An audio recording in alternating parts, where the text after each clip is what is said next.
hey there, Breakfast Club. I'm Peach, and it's Saturday. I wanted to touch on a couple of things today.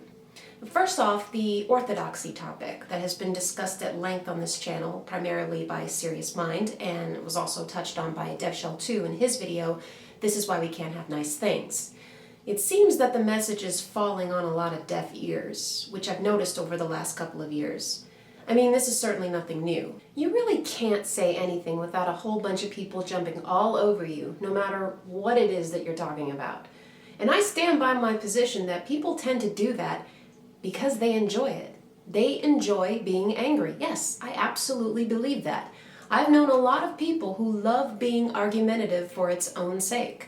And that can be quite frustrating, especially when you're trying to have a discussion with others. So many people get paralyzed by one particular aspect or word or phrase, and that's when counter-arguments start to devolve into personal attacks. And I see this a lot. And to my shame, I was a part of that for a long time.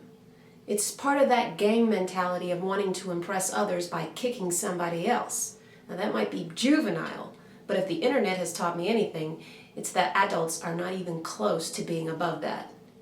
But over the last couple of years, I've seen just how polarizing it has made most of us content makers and participants. Everything from the never-ending feminist versus MRA debates to racial inequality to equal rights and protections for LGBT people.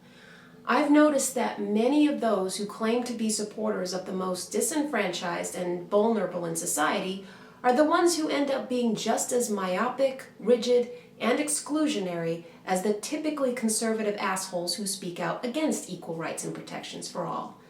Unfortunately, this has cost the community a lot of great people over the years. Some of my favorite people fucked off a long time ago because they just had had enough of the constant mindless bickering.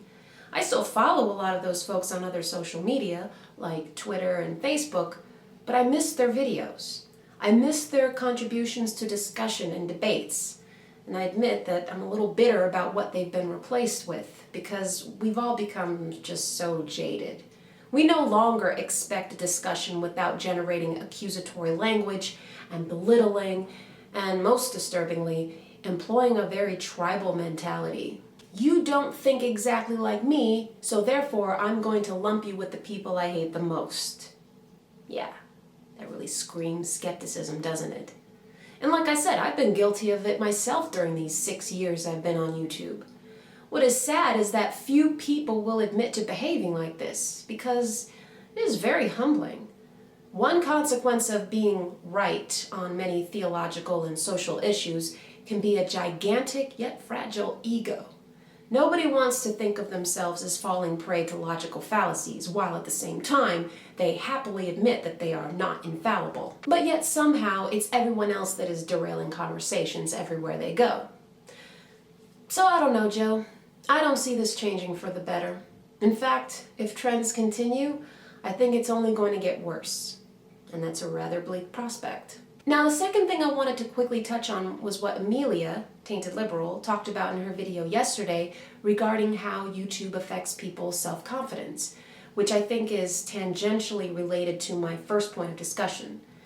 When you have this overwhelming negativity festering on YouTube, it can damage the way people see themselves. And I've often wondered, after the fact, unfortunately, if the things that I've said to others have genuinely hurt them.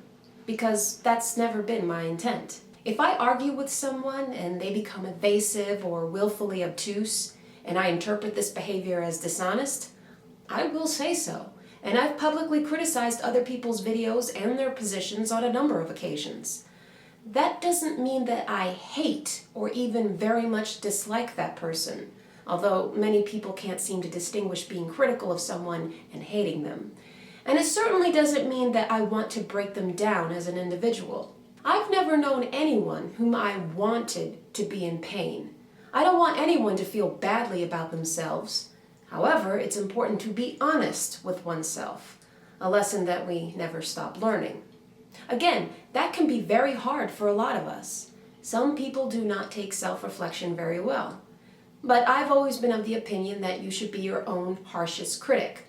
But of course, that criticism needs to be constructive. We're always going to have trolls calling us ugly and stupid and making disgusting comments about our bodies. And quite frankly, those sorts of comments have never affected me. I mean, every day I get comments attacking everything about me. My ethnicity, my gender, my weight, my voice, my hair, the way my breasts sag, because that's not supposed to happen.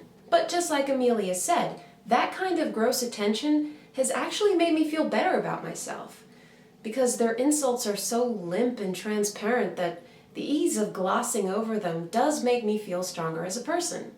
It could be because I do not associate physical attributes as weaknesses. Now, on the other hand, the negative feedback that has moved me and has temporarily stung my self-esteem were those that called me out on tactics or behavior that were justifiably considered to be flaws in my personality or in my style of delivery. For example, about 4 or 5 years ago, the user WildwoodClaire1 said that I was extremely smug in my videos. And I know that doesn't seem like much, but actually that hurt my feelings. And it did for 2 reasons. One, Claire is one of the few people in our community whose opinion I actually value. She's one of the smartest, most learned people in our little corner of YouTube, and to fall out of favor with someone who I respect does get me down. I freely admit that. And 2, I knew she was right, and I hated having to face that. Like I said, it can be very humbling to acknowledge that my flawless, devastating commentary is marred by my shitty attitude, or a boring delivery, or just being flat out wrong in my assessment.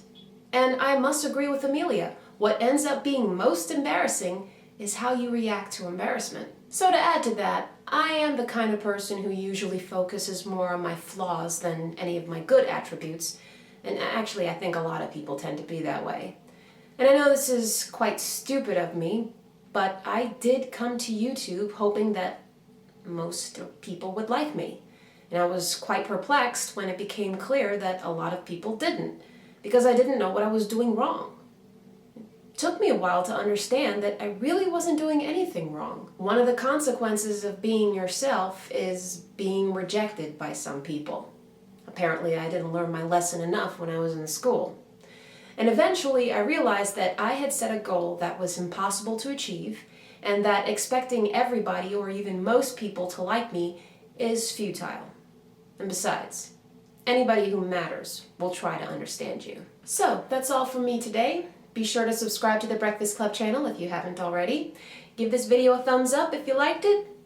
Or if you hate me that much, you could give this video a thumbs down if it means satisfying your need to slightly irritate me for a moment. Yeah, take that, bitch. You're adorable. I will see you all here next Saturday. Baby, you are up next, and we better see your sexy ass tomorrow.